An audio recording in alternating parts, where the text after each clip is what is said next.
Good morning, everyone, and thank you for joining us. My name is Christophe Owttrim, Executive Director of Technology and Innovation with the Fuel Innovation Fund, a subsidiary of Emissions Reduction Alberta.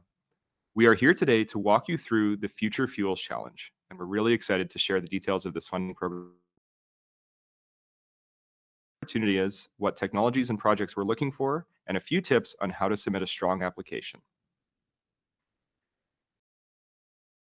As mentioned, my name is Chris Owttrim, Executive Director of Technology and Innovation, but today I'm also joined by Justin Riemer, CEO at Fuel Innovation Fund, as well as Heather Stevens, ERA and FIF's Chief Operating Officer.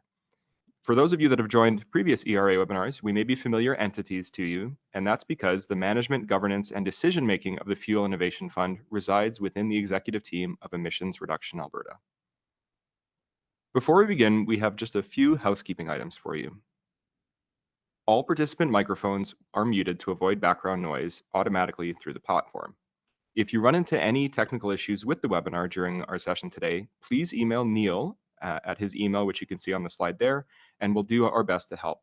If we're not able to resolve it, or if you need to leave the webinar early for any reason, don't fret. We'll be posting a full recording of the session on our website, and that will include both the presentation slides as well as the live Q&A, and will typically be available within 24 hours. So you'll be able to revisit anything from our session. We'll also be sharing that recording through our social media channels and our newsletter. So you'll be able to find it no matter where you look. Speaking of Q&A, you'll see a question mark icon in the top right corner of your screen. Clicking on that will open a panel where you can submit your questions at any time during the session. Those will be coming to our team behind the scenes, and we'll get to them at the end of the session, time permitting. One quick note, please do use that Q&A panel rather than the chat or the comment section so we don't miss anything, as we won't be looking at those other channels. In terms of our agenda for today's session, we're here to walk you through the Future Fuels Challenge. So we'll start by sharing a little bit about Emissions Reduction Alberta and the Fuel Innovation Fund, which will be led by Justin. Then we'll hand it over to Heather to walk through a bit more detail on the funding streams under the Fuel Innovation Fund and an intro to the opportunity itself. Finally, I'll be coming back around to share the specifics on the funding program, the process that we'll be following, and a few tips on how to prepare the best possible application. We'll close today's session with a live Q&A in which I'll do my best to answer any and all questions that our attendees may have. So we're excited to kick it off. With that, I'll hand it right over to Justin. Thanks, Christophe, and good morning, everybody. Since 2009, Emissions Reduction Alberta has been a trusted leader in advancing clean technology. And while we invest across sectors and technologies, our portfolio includes investments supporting clean fuels. We have funded everything from Alberta's first commercial-scale biogas facility to hydrogen-powered locomotives and renewable natural gas projects. ERA receives Technology Innovation and Emissions Reduction, or TIER Fund. This fund is sourced from Alberta's large emitters, not taxpayers, those who are required to reduce their greenhouse gas emissions under provincial regulations. The Fuel Innovation Fund and its annual Future Fuels Challenge operates outside of that, and I'm going to share a bit more on that shortly. As an independent arm's-length organization with strong connections to both industry and government, ERA brings a proven track record in managing funds with transparency and rigor. Since 2009, we've committed over $1.15 billion towards 351 projects worth over $11 billion. Our investments are advancing technologies in areas such as recycling fracking water with innovative filtration technology, repurposing agricultural waste into high-value products, extracting lithium from brine to support battery production, and delivering best-in-class energy efficiency upgrades. A key part of that model is leverage. We always require a minimum one-to-one investment from private partners to ensure everyone has skin in the game. And in practice, we have significantly exceeded that. For every dollar invested in ERA, almost $5 have been invested by industry. And that level of participation matters.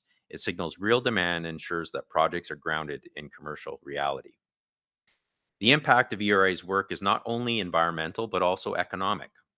By 2027, our projects are expected to generate over 46,000 person-year jobs of employment in Alberta and contribute nearly $7 billion to our province's GDP. You can see the slide there in front of you shows that we have 63,000 person-years of employment and $9 billion in GDP or close to projected for Canada overall. This shows our leadership in clean technology and the benefits for the entire country. That same discipline carries into the Fuel Innovation Fund, where private investment and industry participation remain central to how projects are selected and delivered. This experience underpins ERA's role in administering the Fuel Innovation Fund. The Fuel Innovation Fund is a subsidiary of ERA and is federally registered emissions reduction funding program under Canada's clean fuel regulations. While ERA's investment continues under Alberta's tier regulation, this is a separate and distinct national program. It builds on ERA's legacy but expands the scope across Canada, focusing on scaling proven and near commercial technologies that measure emission reductions, strengthen industrial competitiveness, and accelerate technology deployment. And importantly, it also supports technologies that reduce the carbon intensity of transportation fuels in Canada. The fund offers primary fuel suppliers a voluntary mechanism to meet up to 10% of their annual carbon intensity reduction obligations by contributing to Canadian clean fuel projects. In doing so, it turns a regulatory requirement into targeted capital deployment. So this is not just another funding program. It is a mechanism that directs investment into projects that can be built, operated, and scaled within 5 years into facilities, supply chains, and real market deployment. Importantly, it keeps capital in Canada and supports job creation, accelerates tech commercialization, and helps bring innovation to market. The funding approach is rigorous, transparent, and outcomes focused, and it shapes how the fund operates, providing confidence to regulated entities and meaningful opportunity for innovators. In short, this is a capital deployment program designed to translate regulatory obligation into real-world emission reductions. And with that, I'll pass it over to Heather. Thanks, Justin. As Christophe noted, ERA's executive team provides oversight and leads governance and funding decisions for the Fuel Innovation Fund. We are also supported by a governing committee, an investment committee, and overall oversight by ERA's board of directors. This governance approach ensures the fund has independent and efficient processes, rigorous review of applications, and maintains transparency and accountability. Credibility is key to maintain the confidence of key stakeholders, including those of you joining us today. It's important to note funding is milestone-based. Companies must meet pre-approved milestones in order to access the funds from the Fuel Innovation Fund. The fund will utilize a proven approach used by ERA for 17 years to ensure accountability and reduce investment risk. You'll hear more details later from Christophe, but submissions will be selected through a competitive review process. The Fuel Innovation Fund has two funding streams designed to help Canada prosper while lowering the carbon intensity of transportation fuels: the Contributor Reinvestment Program and the Future Fuels Challenge, which we are talking about today. While it is not our focus today, I'd like to briefly mention the Contributor Reinvestment Program with regards to the Fuel Innovation Fund. CRP reinvests contributions from regulated fuel suppliers into projects that deliver measurable GHG reductions and accelerate the commercialization of low-emission fuel technologies. This offering is only open to regulated entities that have contributed to the Fuel Innovation Fund and is targeted at high readiness projects where technologies are ready for commercial deployment. These projects are larger asks with project funding maximums consistent with the contributions received. All projects must demonstrate a clear and justified value proposition for reducing GHG emissions and or the carbon intensity of transportation fuels in Canada. And with that, I'll pass things back over to Christophe. Thanks, Heather. That brings us to our main focus today, the Future Fuels Challenge. As Heather said, this is our second funding stream under the Fuel Innovation Fund and the first open to non-contributors. Because we are expecting a high volume of submissions, this program will follow a competitive call for proposals process, building on the tried and true model that previous applicants to ERA will be familiar with. In this call, we are looking for projects that reduce the carbon intensity of transportation fuels in Canada and that can demonstrate those measurable emissions reductions within a 5-year time frame. For this year's Future Fuels Challenge, we're pleased to announce that over $50 million, well, up to $50 million, I should say, is available in total, with between $1 million and $10 million available per project. And I'll get a bit more into the terms of that funding in a couple of slides. So the first and probably most important question on your minds is, what types of projects is FIF looking to fund in this year's Future Fuels Challenge? The key driver of all of this is the outcomes that we're chasing. Can your project deliver clear, verifiable emissions reductions or carbon intensity reductions, and can it do so within 5 years? So in general, this corresponds to later stage technologies that are ready for implementation. But we also know that some projects at a lower scale can still meet this target as well. So with this in mind, Future Fuels Challenge will fund projects with a clear scope, milestones, objectives, and deliverables. And to be clear, when I say projects, I mean we're funding the actual scope of work, not necessarily the company or technology behind it. Typically, because we're looking at accelerating market deployment of clean fuel solutions, the projects that we will fund will look a lot like field pilots, demonstrations, or first-of-kind commercial deployments. And again, the scale and specific technology readiness level are less important than the level of overall readiness and your ability as the applicant to demonstrate high certainty of achieving results, especially those emissions reductions. And so on the slide, you can see our definitions for the types of projects that we'll fund, loosely aligned with the technology readiness scale. So projects that could be funded in this year's Future Fuels Challenge include field tests and pilots, where a technology has been proven at prototype scale and is ready to move into demonstration with real operating conditions. This is all about generating scale and moving towards a further commercial development with the performance data that's needed to reduce risk and advance towards commercialization. The second type of project we'll fund is demonstration projects, so roughly corresponding to technology readiness level 8 or 9. This is where technologies are approaching full commercial viability, and the focus is on proving systems at near or full scale in operational settings, helping to validate both performance and market readiness.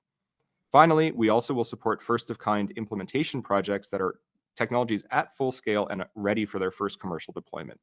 These projects are designed, built, and operated in their final form with the goal of launching solutions that can be replicated and scaled. So again, these categories are designed to support innovation across the critical stages on the path from pilot to commercial deployment. But ultimately, we're less concerned about the specific TRL you ascribe to your technology and more about the question of, can you achieve emissions reductions in the project and in the 5-year timeframe that we've laid out?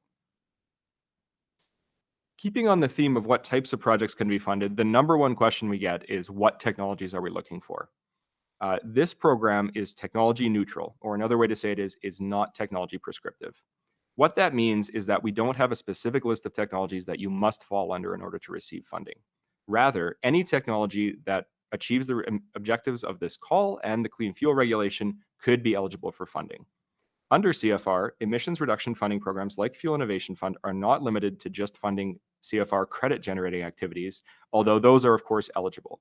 But the realm of things that we can fund is actually a bit broader than that. And so you'll see quite a extensive list on the slide here. Again, these are mainly examples of things that could be funded under the call, but are not an exclusive list. What I will stress is that when you look at this list, typically what FIF and the Future Fuels Challenge are looking for are investments that will go beyond the business as usual and really represent the best-in-class technologies available to Canada's fuel and transportation sector available today. And this is truly a well-to-wheels approach, so it could be everything from upstream emissions reductions all the way to reductions at the vehicle level. So you'll see that reflected in the list. We have everything from energy efficiency and optimization, fuel switching, electrification, and similar technologies in fuels facilities, so things like refineries, fuel distribution, upstream fuel production, et cetera. We also have on-site clean electricity and heat production for use in the fuel sector, methane emissions reduction, which again could be happening at the refinery level, it could be happening upstream or anywhere in between, carbon capture, utilization, sequestration, primarily at refineries, co-processing of biogenic feedstocks in refineries, and production of low carbon intensity liquid fuels like biofuels, synthetic fuels, sustainable aviation fuels, and similar. Again, this is not an exhaustive list, and I'm sure a few of you are thinking, oh, my technology is not there, can I still apply? The answer could still be yes, and so we really just do encourage you to reach out to our applications team, who is very well versed in the types of technologies that are eligible, and we can walk you through the specifics of whether or not you should consider putting a proposal in. Moving on to the second most frequently asked question is the eligibility requirements for this funding competition. So I'll stress that this is a competitive Canada-wide funding call, which means that both applicants and projects may be located anywhere within Canada. The call is open to a broad range of applicants, so it could be open to regulated fuel suppliers, industry innovators, technology developers, and I guess what I really want to stress here is that you are not required to be a registered obligated party under the Clean Fuels regulations, nor are you required to be a contributor to the Fuel Innovation Fund, although both of those categories are eligible as well. As I said, projects must occur in Canada and must demonstrate measurable outcomes, including greenhouse gas reductions within Canada. This is essential as it is a requirement under the regulation. It is something we'll be enforcing quite strictly in our evaluation process. However, applicants, while our preference is for them to be in Canada, we know that good ideas and good solutions can come from anywhere. And so you may have members of your consortium, you may have technology or IP that's coming from outside of Canada. That is perfectly okay as long as your project and the impacts from it are realized here.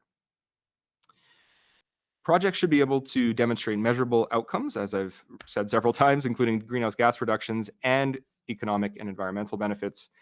This is really critical. We are not in the business of funding early stage R&D, standalone studies, strategic work. This call is all about those direct realized impacts from the project. Collaboration is strongly encouraged as it often strengthens an application. And so while FIF will ultimately be contracting with a single entity, you're more than welcome to apply in collaboration with partners. Those partners could be industry members, they could be other technology developers and vendors, site hosts, Indigenous communities, other municipalities, research organizations, and similar. And so again, looking to see complete solutions being brought forward in this competition, we really do encourage those partnerships because they help you demonstrate readiness, they improve the execution of projects, and they really do provide that critical support for commercialization of technologies. All right, let's look at the terms of funding and the funding structure for the Future Fuels Challenge. This year's challenge is offering up to $50 million Canadian in total funding, with individual projects eligible to receive between $1 million and $10 million from FIF. Funding can cover up to 50% of eligible project costs and must be matched at a minimum of 1-to-1 by private sector contributions. Again, this is to validate that there's market pull and skin in the game for the solution that you're proposing. Funding will be provided on a milestone basis with payments tied to eligible costs incurred and progress achieved throughout the life of the project. This is essential as it is a key risk mitigation mechanism for Fuel Innovation Fund, but it's also something that we find is, on the ERA side, is very helpful in keeping projects focused and really honing in on delivering measurable results. So successful applicants under this process will enter into contribution agreement with the Fuel Innovation Fund and will be required to participate in public as well as confidential reporting and data collection requirements as specified under the regulation. One thing I do want to stress is that all intellectual property and any commercially sensitive information remain with the original owner and will not be made public. We're in the business of making things happen and helping technologies get commercialized. And so we want to be a partner in this and not someone that's going to slow you down or interfere with your commercialization process. So just like on the ERA side, Fuel Innovation Fund is governed by a rigorous privacy and confidentiality policy, as well as a strong conflict of interest policy. And we find these are essential elements to making the funding successful. Moving on to a little bit more of a visual slide. So looking at the evaluation and project delivery process under Fuel Innovation Fund and specifically under the Future Fuels Challenge. This challenge will use a two-stage process that will, again, be quite familiar to any of you that have applied through Emissions Reduction Alberta in the past. So 2 stages of evaluation followed by a 3rd stage, which is project execution. It all begins with an expression of interest or EOI that you'll submit by the program deadline, and I'll get to that on the next slide. All EOIs, once submitted, will be screened for eligibility and then will be subject to an evaluation based on the published criteria, which include things like the technology strength, the business case and economic viability, project readiness, and the expected outcomes of the project. All of those evaluations are done by an independent expert review committee that that Fuel Innovation Fund has assembled. And again, this is really an expert-driven independent process that we use to leverage the best possible insights on the projects that are submitted. At the culmination of the EOI stage, we will shortlist a number of the applicants submitted and invite you to submit a full project proposal. So again, there'll be more time there for applicants to prepare their detailed proposal. In addition, at that time, we'll be conducting some further due diligence on the shortlisted proposals. That includes things like a quantitative greenhouse gas assessment, as well as a financial and project risk assessment. Those will all feed into a final stage of review by the expert panel. And ultimately with a recommendation to the Fuel Innovation Fund's governing committee, who is of course responsible for final funding decisions. During that full project proposal stage, shortlisted applicants will have an opportunity to present to the evaluation committee, and we'll have a guided Q&A with that committee as well. So really looking to get as much information as possible in order to inform that final funding recommendation. So that will bring us to the final decision on projects and a notification letter to successful applicants. The process, as you can see, is designed to be rigorous, but also fair, transparent, and merit-based. As Heather noted initially, we have engaged with an independent fairness monitor who will oversee all elements of the adjudication and selection process. I do want to make it clear that this is a competitive program and we are expecting a very high volume of submissions. And so it should go without saying that not all proposals will be shortlisted, and ultimately only a small fraction of overall submissions will be successful in securing funding. But if you are unsuccessful at either stage, Fuel Innovation Fund is happy to offer feedback to help you understand the key rationale. And again, recognizing that we hope to make this an annual recurring program. If your project is eligible but just wasn't quite there, you will be welcome to reapply in future years. And in fact, that's where ERA has seen some of our strongest projects come forward. So collaboration with our team and working through the feedback is a really important part of the process. I'll just quickly note that third row is project execution, and you'll see again there's a few key steps. You'll be for successful applicants, you'll be required to finalize your work plan and enter into a contribution agreement with Fuel Innovation Fund, as I've said. Then as the project goes on, there's project monitoring, including a steering committee that will be established between the applicant consortium and FIF. And ultimately, upon project completion, there will be some required reporting and data collection, as I've said. The most important thing during project execution will be you giving us a really clear idea of when those emissions reductions will start to be realized. Again, we must realize those reductions within 5 years, and then having a clear understanding of how they'll be measured and tracked going forward from that point. To dive into some timelines on the adjudication stage of the program, so again, expressions of interest are due June 10th, 2026 at 5 p.m. Alberta time, so Mountain Daylight time. This is really the key deadline for anyone looking to participate in the program, because after that deadline, we will not accept unsolicited applications. I will say the deadline is strict and we do not expect to extend it, neither the time nor the date. And that's really just out of fairness to all the applicants that will submit in advance of the deadline. So my number one piece of advice for you is to get to work on your proposal as soon as you can. And ideally, if you can submit it early, that is certainly in your best interest. Shortlisted applicants will be notified in mid-July, again, following that initial review period, and those that are shortlisted will be invited to submit full proposals. You'll have about 6 weeks to prepare those full project proposals, during which time you'll be supported by an FIF project proposal advisor, I should say, and your full proposal will be due in August. Presentations are currently expected to occur in late September or early October of this year, and final decisions will be communicated at the end of the year, so by the end of December. Again, successful applicants following that decision in December will move into project execution, and projects are expected to begin within 120 days of approval, and again, must deliver emissions reductions within 5 years of approval. So as soon as we have approved the set of projects that will be successful in this year's challenge, we'll be looking to get the contracting and project initiation process off to a quick start.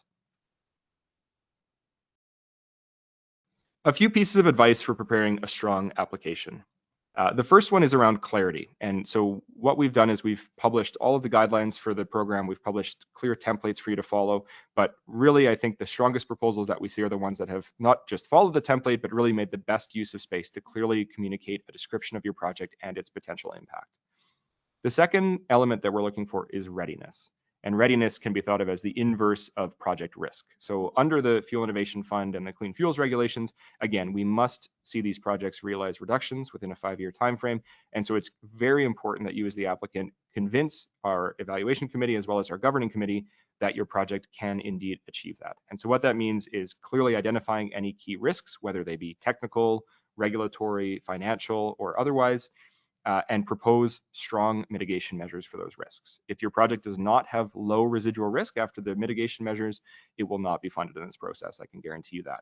And so it's incredibly important that you bring a readiness focus to all elements of your proposal and really focus on demonstrating to the review panel that your project will be ready to move forward should FIF approve funding. The third area that's important for successful applications is impact. And so it's important to not leave anything unsaid in your proposal and to really hone in on communicating the potential impacts of your project to the review panel. So clearly quantifying emissions reductions, environmental benefits, and economic outcomes, clearly communicating the potential for commercialization and replication of the technology should the project be funded, and really clearly drawing that strong line of sight between FIF funding and the outcomes of the project is essential. Last but not least is alignment, and so a strong fit with the objectives of the fund and the clean fuel regulations. So we know that this call has a broad focus, it's intentionally designed that way, and we know there's a wide area of technologies that may apply. It's still incumbent upon you as the applicant to make a very strong case why this should be the top priority for FIF funding in this year. Again, we do expect there to be a high submission rate to this call, recognizing it's right across Canada, and so it's really important that you make your project stand out by highlighting how it aligns with the objectives of the fund. The strongest, I will say that in the context of this call, the strongest applications are going to be the ones that are already ready to move, that have a clear plan and partners in place. However, we know at the EOI stage, not all of those things will be there. And so it is perfectly fine to submit an application where some of those elements are not fully buttoned up or maybe are penciled in for now, as long as you give us a very clear line of sight to those elements being in place, again, by the end of the year so that you can start early in 2027. With that in mind, if you are right now working on a project that is ready to be deployed and can demonstrate measurable impact, then you're in the right place, and we really encourage you to put forward a proposal. One final slide for me is around tips for preparing your application. So our application portal is now open. That portal is called Grant Manager. You can see the URL for it there. It's really important that you sign up and get an account in that portal as soon as possible. Especially, I'll say, if you're a previous ERA applicant, this is a great time to open up the portal and make sure your account login details are still valid. We do periodic purges of inactive accounts for security reasons. And so the last thing you want to do is get to the last day before submission and be trying to create an account and go through two-factor validation and all those things, right? So it's important to get into that portal as soon as you can. The other thing about the portal is that that's where you're going to be finding all of your guidelines and templates, as well as information forms for the challenge. So it really behooves you to get on that portal as soon as possible. I also really strongly encourage everyone, as trite as this sounds, do give the guidelines a close read from cover to cover. In this iteration of the challenge, we've decided to publish the expression of interest and full project proposal guidelines all together, so you can actually get a full picture of what the process will look like. Again, you probably should spend most of your time focusing on the first few sections of the document, which refer to the expression of interest stage, as the rest of it won't be relevant until you're shortlisted. But I will say that 99% of the questions that we get, whether in these webinars or through our various applicant information channels that you can see on the slide, 99% of those questions are covered in the guidelines. So please take a look at them. There's an accompanying expense guidelines document, as well as a frequently asked questions document. And again, if between those three documents you can't find the answer to your question, please do contact us, because we're happy to help. But I assure you, most of the information is there. The other thing is to give the template a quick read, a close read, I should say, not a quick read. The template is a wealth of information in terms of what we will be looking for and what the project evaluation committee will be assessing. And so if you go through that template, fill out the prompts, sort of point by point, and make sure you've addressed each of them, that will ensure that your proposal has a consistent format, a consistent flow, and gets all of the key details that committee needs to assess a project. I can tell you we've had applicants that decide to go off and use their own template or disregard the prompts, disregard the structure, and that, even if it's a good project underneath it, just makes it hard to evaluate. And when you're evaluating dozens or even hundreds of proposals, that can be the detail that makes or breaks your project in terms of being shortlisted. So please do use the template. I know that sounds simple, but it's the little things and the attention to detail that separate the good projects from the great ones. Last, I already commented that on this slide, we have a few key points of contact for you. Again, please do make use of those. We are very happy to help. We have a great team here behind the scenes that is extremely knowledgeable about CFR, about the Fuel Innovation Fund, and about the specific program. So we are very happy to give you tips on how to prepare an application, whether your project might fit, if it checks the eligibility boxes, how to align it with the merit criteria, and any other questions that may come to mind. The only thing we won't do is give you a pre-review or a pre-scoring of your proposal for obvious reasons, but anything short of that, we're happy to have the conversation. So please do reach out, and we will get back to you as soon as we can, given the high volume that we're anticipating. With that, I would love to move into the live Q&A. So we'll just pause for a second while we triage some of the questions, and then we'll get right into it.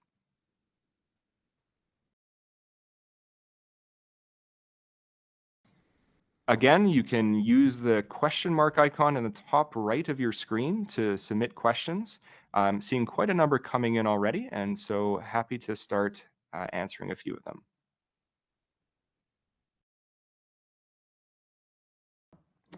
So I see a number of questions that are related to where the project can happen. Can the project be deployed across Canada? Can it be deployed in provinces outside of Alberta?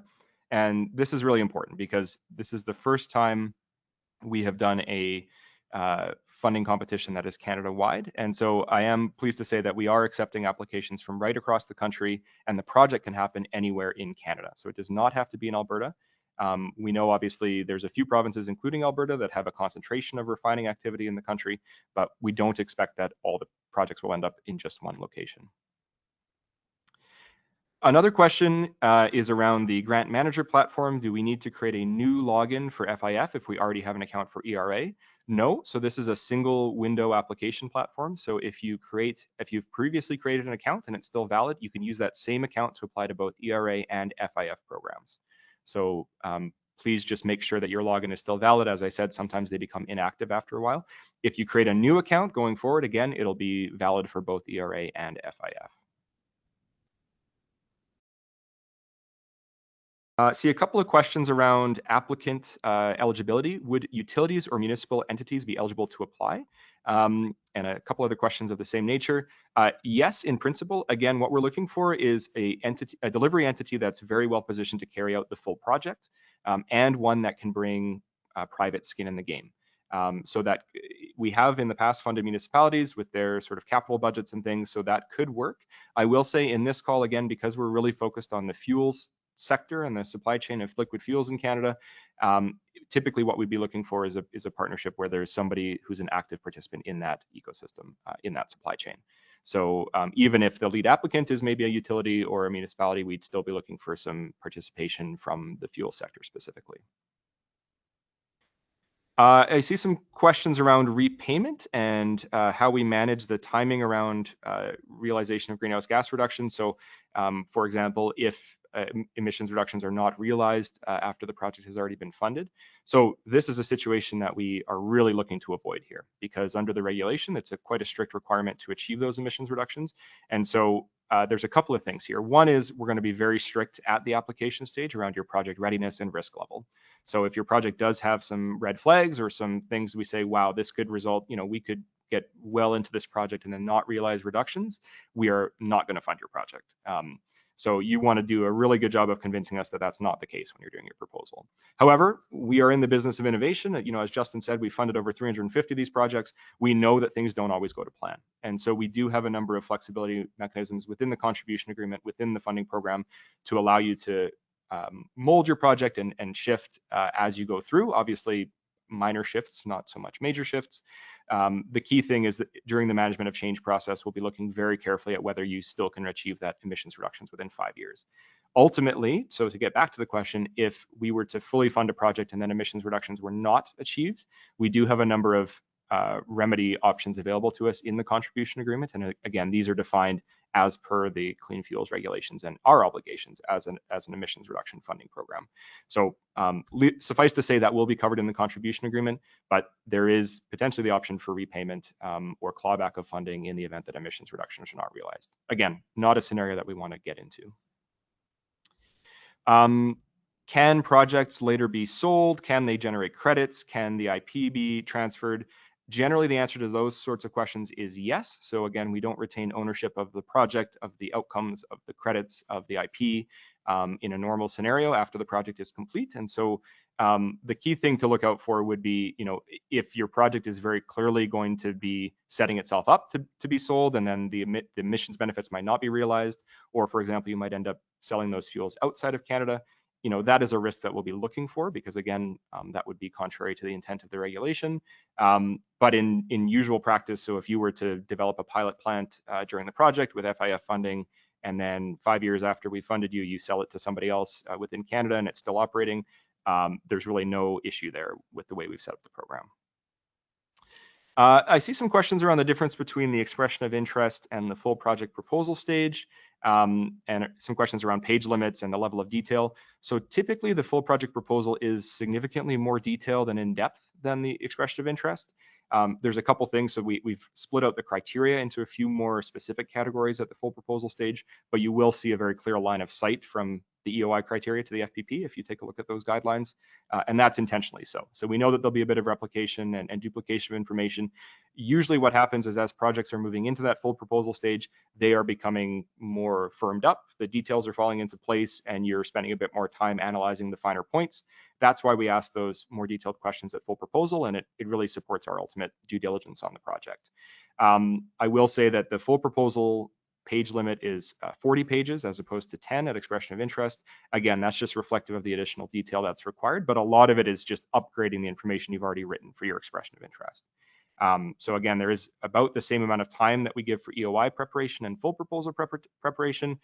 Again, that's because they're really serving slightly different purposes. At this stage, people are pulling together their project, they're really scoping out what it is and getting pen to paper for the first time. We know that once you've done all that and you're shortlisted to full proposal, you're starting from a much better place. And so we found that 6 weeks is about the sweet spot for applicants to have enough time while also keeping our program timelines nice and tight. Seeing a lot of project-specific questions in the queue, and so I'll just again flag that if your question is about the specific eligibility of a project or a specific technology, that's likely better addressed through an email directly to our applications inbox. So just in the interest of time, I probably won't cover those today. Can we apply with a project that has already started but is in the early stages? So you've already started some engineering, procurement, and permitting. Absolutely. And in fact, we recognize that in order to meet the readiness requirements and the risk expectation for this funding competition, we do expect that most of the funded projects will already be somewhat in flight at the point of application. And that's perfectly okay. So a previously announced project, previously sanctioned project where some upfront work like engineering, feed studies, long lead procurement and things has already started is eligible. What we really clearly need you to show is that the FIF funding will help accelerate the project, will meaningfully de-risk it for you, and will lead to those broader outcomes that the program is targeting. So again, previous announcement doesn't preclude you from applying, but we do need to show that the project we're funding is additional and beyond business as usual. So it can be a fine line if your project is already in flight. Again, that's something we're happy to answer maybe on a specific basis if you email our applications team. Is there a link between the amount of emissions reductions and the amount of funding? Or to put it another way, I see another question, is there a dollars per ton abatement cost target for the program? So the short answer is no. We don't have an explicit formula for funding a certain amount based on the amount of reductions. There's a lot of reasons for that I won't get into, but I'll just say what we are looking at in the process and what you should take away from the criteria that we published is that our funding is based on the comprehensive and sort of totality of the quality of the project. So the emissions reductions, the magnitude of those reductions within the project is one consideration. There may also be projects that have the potential for even greater reductions down the road. For example, if you're a first of kind implementation of a technology and then we expect it to be replicated across the country. And so balancing the project level reductions with the long-term reductions, with economic benefits, with project risk, with technology strength, all of the above are really important contributors to the overall funding decision. So that's how we based our process. That's why we call it a merit-based process as opposed to sort of a quantitative or formulaic process. And so what's really incumbent on you is to demonstrate that the amount of funding you're requesting is commensurate with the overall scale of outcomes from the project. It's something that is quite challenging to give specific feedback on because we really don't know the range of emissions reductions that we'll see until we get the proposals in. One thing you might want to take a look at is prior ERA funded projects. You can see that we funded things with emissions reductions anywhere from a few hundred tons a year up to tens of thousands of tons per year, up to, in a few cases, millions of tons per year. And so there is quite a wide range of funding, and it really depends on the specifics of the technology and really how it fits within the program. All right. Seeing a lot of questions about stacking of funding and whether the FIF funding can be stacked with other funders. This is a great question. It is covered in our guidelines and the templates, as I mentioned, but I think it's great to just say it out loud. So yes, Fuel Innovation Fund funding and specifically funding under the Future Fuels Challenge can be stacked with other government funding. So that could be funding from the Government of Canada, funding from provincial governments, or even at the municipal level. The exception, there's sort of two key exceptions. One is your project cannot receive funding from both FIF and ERA. And again, that is just so we can manage our conflict of interest and our risk on sort of shared investment. So those funds are being kept totally separate, and we won't stack funding. But if there's other provincial funding programs or other federal funding programs, you're more than welcome to stack funding. Typically, the limiting factor is on those other programs. I will say our stacking requirements are pretty generous. Again, as long as the FIF contribution is matched one-to-one with private dollars on a project, you can stack as much other government funding on it as you would like. Again, there's pros and cons to that. Obviously, we want your funding to be very solid going into the proposal, but we also, I think, again, look for more skin in the game and more market pull, which typically would come, be more strongly indicated by private sector funding than by public sector funding. So one of the examples that you'll see in the guidelines is a project where the total budget is $9 million. FIF could contribute 3 million, the private sector could contribute 3 million, and other government could be 3 million. So that's a 66% government stacking on the project, but that's still perfectly eligible because you have that one-third matching of FIF to private dollars. And there's a few other examples in the guidelines, again, probably worth your time to go through those. Is there a preference for smaller projects or larger projects, and are they evaluated differently? This is a fantastic question. So the short answer is there is no preference for project size. We know there might be good opportunities that only need $1 million from FIF to proceed, which is why we've set the limit down there. We also do expect there to be plenty of projects that need the full maximum and are targeting those sort of larger capital deployments. Again, because we're targeting later stage technologies, we expect there to be a bit of a skew towards that upper end of the funding bounds, but that's not necessarily a baked in quota or requirement of the program. So the short answer is we're going to fund the best projects that come forward, regardless of the amount of dollars that they're asking for. And we don't have a separate adjudication for small projects versus big projects. So if you're asking for the maximum, you better be prepared to justify it and show that your project is worth it. Likewise, if you're a small project, you still have to meet the same quality and risk profile as the bigger project. So it's a level playing field in that sense. Okay.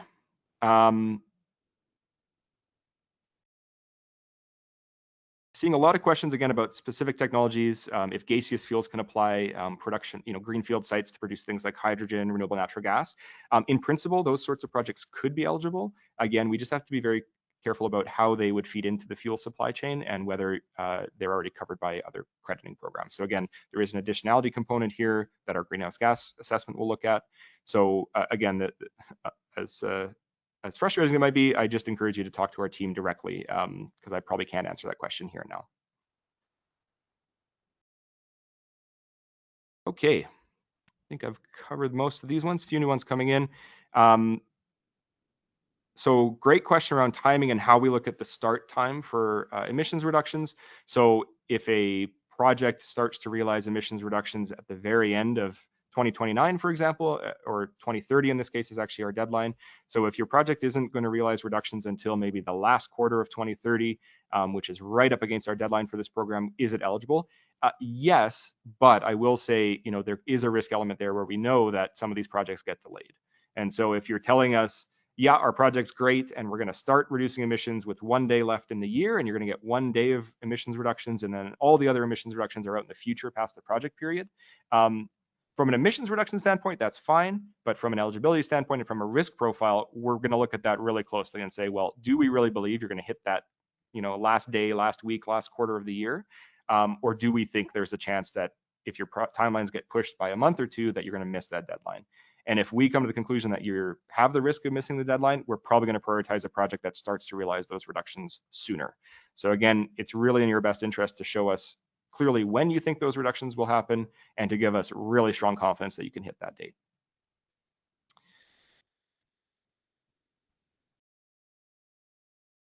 All right.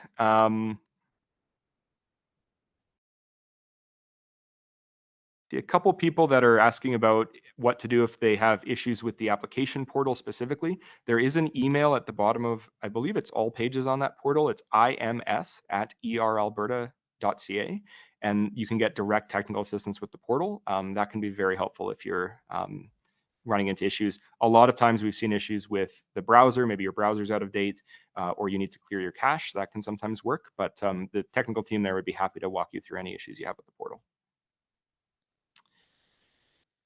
Is there a holdback on the funding? Great question. And the short answer is yes. So we do have a holdback on all payments. Again, we're paying out on a milestone basis. So if we are, let's say, funding 30% of the entire project, at each milestone, you'll typically get a reimbursement for up to 30% of your eligible costs, less a holdback. And the holdback is typically between 5 and 15%. We do sometimes go a bit higher based on the risk profile of the project. Again, what we're looking to do with the holdback is make sure that we're getting the amount of reporting and data back to us as needed, both during the project and after the project. And so once all of our reporting obligations have been met, that is when the holdback is typically released. We do have a rigorous audit process for these projects, so sampling expenses and validating that the money has been spent on the project. So again, that feeds into the holdback release process for all projects. Would greenhouse gas emissions reductions outside of Canada as a result of the project inside Canada be an eligible activity? Great question. We do see all kinds of different configurations that our greenhouse gas quantifiers have to wrestle with. The short answer is your project must reduce emissions inside Canada. So if there's emissions reductions that also happen outside of Canada, yes, we will quantify those. They can play into the evaluation, although they're obviously not as highly weighted. But if your project only reduces emissions outside of Canada, it is not eligible for this program. Does the company need to be incorporated in Canada, and does it need to be a small, medium-sized enterprise to be eligible? The answer to the second one is no. So we are not only funding small, medium-sized enterprises. They are certainly eligible to apply, but large enterprises are also able to apply. Not-for-profits can apply. We talked about a few other examples in the slides. Again, we typically see consortia being the best model here, and so typically bringing a range of company sizes and private public status in is very helpful. Does the company need to be incorporated in Canada? I believe the answer to that is no, as long as your project is in Canada. We certainly, I think, have a preference for strong Canada activity and demonstrated sort of footprint. And so if your consortium is a bunch of companies based outside of Canada and you say, yeah, trust us, we're going to come in and execute this project at a Canadian site, I think we're going to have some questions for you. So, again, happy to see maybe technology vendors from outside the country, but we would have a strong preference for companies based inside of Canada being the lead recipient. Okay. Can you submit multiple applications if there are multiple sites or multiple participants? Great question. So yes, we will accept more than one application from a given applicant. However, it's really unlikely we fund more than one project with a given applicant. And so I would encourage all applicants to be really judicious about what proposals you put forward. If you put forward 5 proposals, you should be ready for disappointment on many of those, right? So just be prepared for that. The other piece is, one thing we've made eligible under this program is bundled projects. So if you have a couple of technologies that you're deploying at a single site, and they all sort of contribute to an upgrade or a retrofit program for that site, please feel free to submit a single proposal for that, again, in the interest of reducing administrative overhead. If you likewise, you have one technology, but you're deploying it at multiple sites, so sort of a multi-site rollout project, that can all be a single proposal. So what we don't want you to do is submit, hey, I have this great widget to reduce methane emissions, and I'm going to submit 10 different proposals because I have site A, site B, site C, site D, site, we're not going to approve those all. So please do submit that as a single project, and we can evaluate it all together, and it just sort of keeps the overhead simple for everybody. Great question. Do we favor projects that haven't been previously funded by ERA? The short answer is yes, because we're always looking for technology, advancement and novelty. I will say in this program, we do expect that there will be some familiar faces that are coming forward and applying based on our stakeholder engagement. And so there is no restriction on applying if you've previously been funded by ERA. So a great example would be if you've previously received ERA funding or other government funding to pilot your technology. It's now validated, it's ready for prime time, and you say, wow, so excited about Future Fuels Challenge, I'm going to submit a proposal for the first of kind commercial deployment of this technology that's been previously supported. That is perfectly fine, and in fact checks a lot of boxes in terms of, we know who you are, you've demonstrated your ability to deliver a project before, the technology has been validated. So yes, please do apply if you're in that boat. Does ERA or FIF take a grant management fee from the contribution, which we need to account for in our budget? Great question as well. The short answer is no. So the contribution you apply for is what you'll receive, obviously commensurate with the actual eligible expenses you incur, but there's no sort of skim off of that amount. So when you're budgeting or when you're asking for, thinking about what to ask for, please just ask for what you actually need to deliver the project. We do recommend you build in a bit of contingency and sort of standard, good budgeting practices around that because we know these things do change. But you don't need to bake in any sort of overhead or fees for FIF whatsoever. Can technology that has already been validated elsewhere be scaled as a first of a kind under this program in Canada? Yes, absolutely. So again, this goes back to my point of if you've already done the project somewhere else, you've been validated, maybe it's already a technology that's in use elsewhere in the world. So, Europe, the US, we've had projects of that nature before. And your proposal is, hey, we're going to bring this best in class technology to Canada, to the fuel sector here in Canada, and deploy it. Does that meet the requirement, for being beyond business as usual?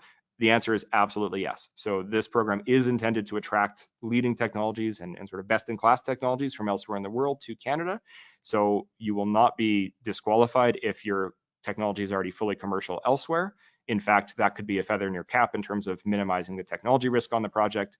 And it's really beneficial in terms of the case for, hey, this is helping Canada remain competitive, as we know that, the pace of technology change around the world is accelerating all the time. Okay.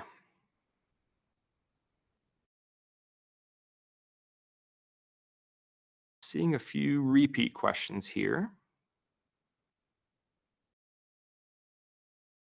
A lot of questions around technology readiness levels. Again, please just take a look at the guidelines. I think we've done a great job laying out in there how we look at those and also really what we care about. So it's not so much about what specific TRL box you can ascribe to your technology, but it's about the likelihood that the technology will achieve reductions during the project.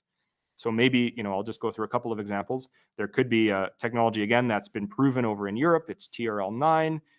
It's TRL 8 in Canada because it hasn't been done here yet. You're going to bring it here. You're going to take it from 8 to 9 in the project, and it's going to deliver emissions reductions.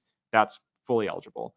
If your technology is at TRL 6, so it's at lower scale, you've done some validation, and you say, what we really want to do is build a pilot plant at TRL 7 scale, but it's not going to actually produce anything. It's not going to reduce any emissions, but we're going to validate the technology. That's not eligible. But if your pilot plant is going to produce even a small amount of fuels, you're going to sell that into the market, have a customer actually validate it, and they're going to use it in place of another fuel, so actually achieving a reduction, then yes, that could be eligible. So it's a little bit about again, it's more about the outcome of the project than about what TRL bucket you want to put yourself in. Does the project we apply for have to be eligible to generate credits under CFR? The short answer is no.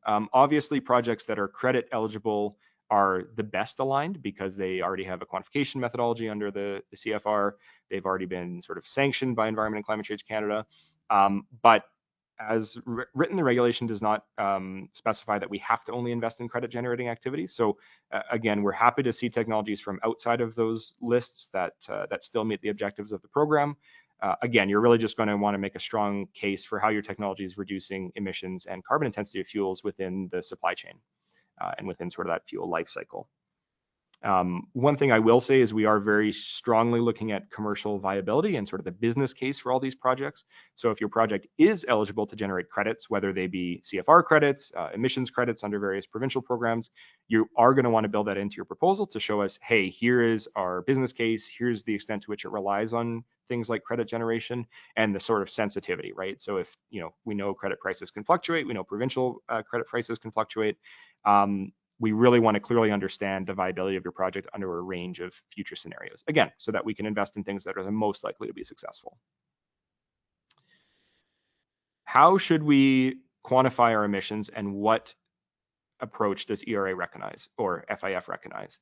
So our greenhouse gas quantification is driven by third-party experts that we contract with. They follow standard ISO standards for greenhouse gas accounting and quantification and rely, in this instance, very heavily on the methodologies and protocols established by Environment and Climate Change Canada as pertains to clean fuels regulation. So that will be our starting point.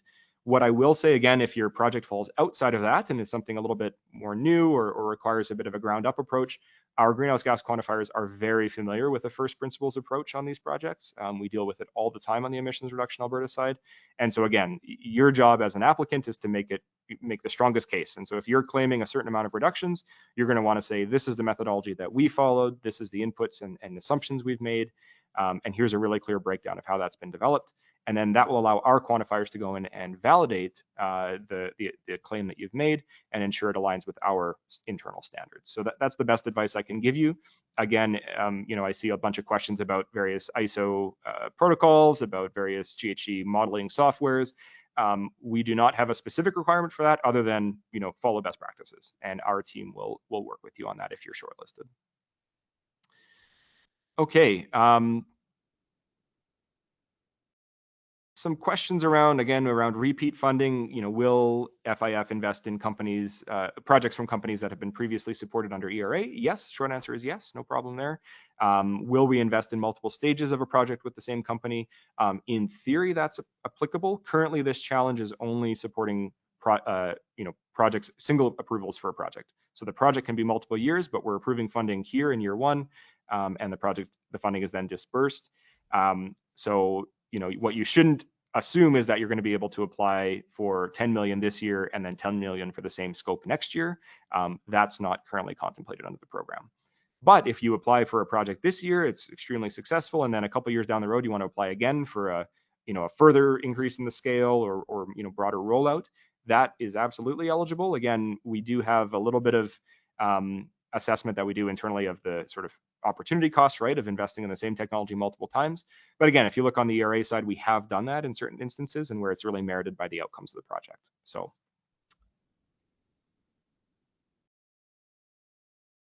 Okay, I see a bunch of questions around requirements that come from other government programs. So can we invest in fossil fuel infrastructure? Can we invest in things that fall outside of the CFR QM and things like that? Again, the short answer is we could potentially, and it will really depend on the specifics of your project. So please just reach out to our team and we'll be happy to talk through it with you.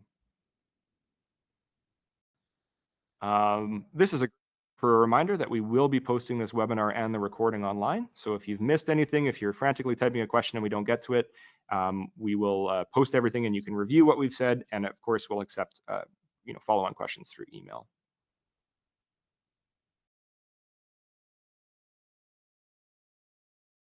Okay, coming up on our 2-minute warning. I think we've covered most of the themes of these questions.